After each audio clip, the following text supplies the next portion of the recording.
What's going on, guys? Welcome to your 61st Java tutorial, and this tutorial is probably going to be the last tutorial for now on polymorphism. Swine flu. So in the last couple of tutorials I told you guys about the concepts of polymorphism, and I showed you guys how to do some pretty cool stuff with them, but we never really put it into a program, and we never really got to see why this was really useful. So in this program I'm going to show you pretty much the core heart of polymorphism and what you can use it for. So let's go ahead, and in this program I'm going to make a method in each one of these classes that's just going to say, I don't know, I'm going to have like a line for fish that says make a noise. I'm going to have a line for dog that says make a noise, and by line I mean method, and also one for animal as well. So let's go ahead and make the same method in animal, fish, and dog. And I probably should have made an animal that makes a noise besides a fish, but you know, fish don't really make noise, but that's not important. You'll see what this tutorial is about.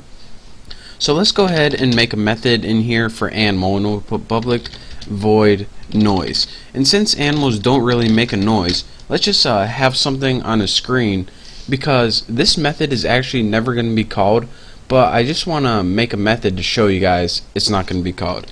So system out print line, gotta learn to type, print line, and we'll say like animals don't make noise. And this is pretty much the point of inheritance and why we have this class right here, because fish and dog are each, since they extend this, they can both overwrite this method right here. So let's go ahead and copy this in the fish one. Let's go ahead and put the same method in here. Again, we don't change the name of it, it's just the noise one, but it's coming from the fish class now. And what kind of noise does a fish make? Put like glurp, slurp. That's what noise I would make if I was a fish, so you know, it's good enough. Dog one should be a little easier. We'll put a method in dog called noise as well, and we'll make this one go rough. Not rust, rough, right like that. So now we have this method called noise in animal, and we also have a method called noise in fish, even though fish don't really make noise, but this fish says glurp slurp, and we have one in dog called noise called rough. So we have this main method in animal, and it gets overwritten when you call it in dog and fish. So now that we have three methods named the same thing, let me show you guys the core heart of polymorphism. One of the main aspects of polymorphism is that if you can put objects into an array like we did last time, but we didn't really do anything with it, we just added them into the array.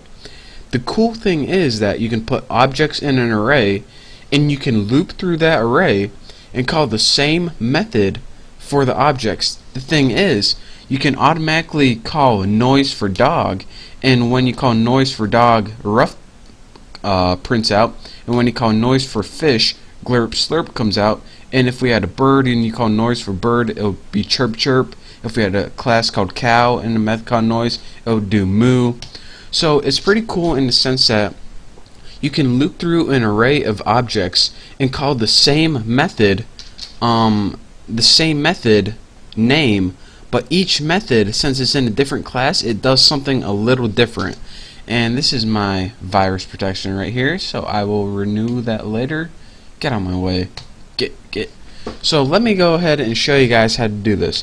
Go ahead and make an animal type object, which is actually going to be an array. So go ahead and write animal, and we'll name it the list, and we'll set it equal to new animal 2. And again, the concept, if we have an array of type animal, then not only can we put animal objects in it, but also fish and dogs, since they extend animal. And that's one of the concepts I taught you guys before. Now we can actually put it to use into something useful. So now we go ahead and, we need, this is going to be an array of objects, of 2 objects. So actually this is 3, but let's go ahead and make a dog object and a fish object to use it. I can go ahead and change it. Well, it's good. So dog D equals new dog with empty parameters, since it didn't have a constructor or nothing. So fish F equals new fish, no parameters for that either. So now we have an empty array in 2 objects, D for dog and F for fish. So let's go ahead and use those right now. We'll just do this the easy way, the visual way. So at index 0, which is the first element, let's just go ahead and set that equal to D for dog. And at the list in the index 1, which is the second element, set that equal to F for fish. Now let me get this out of the way. This is annoying.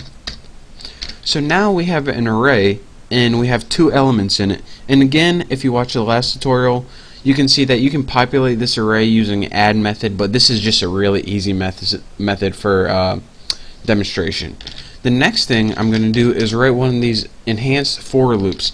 And in case you forgot what an enhanced for loop was, it pretty much is a special loop to loop through an array. So first you put animal, and then you give it a new variable, what's going to use X. It's kind of like the counting variable in for loop. And then you write the array name.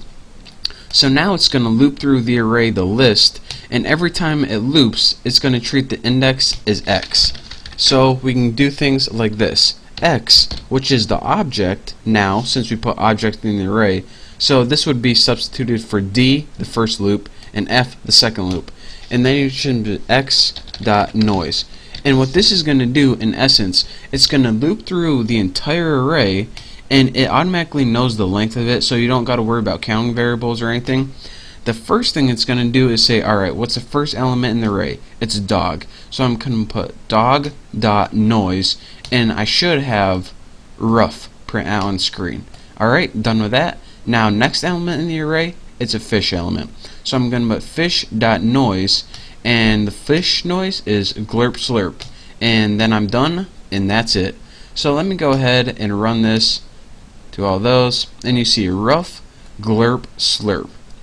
So that, like I said, is pretty much the core essence of polymorphism, in the sense that you can automatically create an array of objects and loop through that array and call each method with the same name in that object, and you don't have to create a bunch of objects. You don't have to be like D dog, F fish. This is a real quick way if you had like an 100, or excuse me, an 100, why do I keep saying in 100? 100 objects, so you don't have to call 100 lines of code. You can just make this and it loops through. So in the next couple tutorials, I don't feel like doing any more polymorphism because it's kind of annoying, but I needed to teach you guys what like implements and abstract classes were, so that's why I did this, because in the next tutorials we're going to be getting the GUIs more and some awesome visual stuff. So thank you guys for watching this tutorial. Don't forget to subscribe. The next tutorials are going to be awesome. So again, thank you guys, and I'll see you next time.